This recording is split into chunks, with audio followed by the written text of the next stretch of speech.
Hello friends, இன்றைக்கி நம்ம பார்க்க போகிறது ப்ரோபோஃபால் இன்ஃப்யூஷன் சிண்ட்ரோம். எல்லாருமே ப்ரோபோஃபால் வயல் பார்த்துருப்பீங்க. இந்த இமேஜ் வரும் பார்த்துக்கோங்க.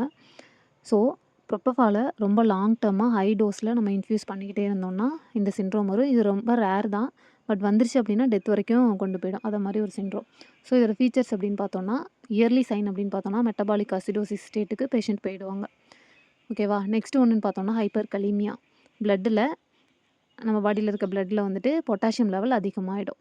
அடுத்தது மசில்ஸ் எல்லாம் பிரேக் டவுன் ஆகிறதுனால ரேப்டோமயோலிசிஸ் வந்துடும். ஸோ ஆர்பிசி எல்லாம் யூரின் வழியாக வெளியில் வர ஆரம்பிச்சிடும். அடுத்தது பேஷண்ட்டு ரீனல் ஃபெயிலியர் ஸ்டேட்டுக்கு போயிடுவாங்க. ஸோ ஃப்ளூயிட்லாம் ஓவர்லோட் ஆக ஆரம்பிச்சிடும். அடுத்தது அப்படியே போயிட்டுனா கார்டியாக் ஃபெயிலியர் ஸ்டேட்டுக்கு போயிடுவாங்க. ஸோ அதில் இருந்து ஃப்ளாட் லைன் இசிஜி வந்துடும், ஏசி ஸ்டோலுக்கு போயிடுவாங்க. அடுத்து லாஸ்ட்டுன்னு பார்த்தோம்னா ஹைப்பர் லிப்பிடீமியா. பிளட்டில் லிப்பிட் கொலஸ்ட்ரால் இருக்குல்ல, அதோட லெவல் அதிகமாகிடும்.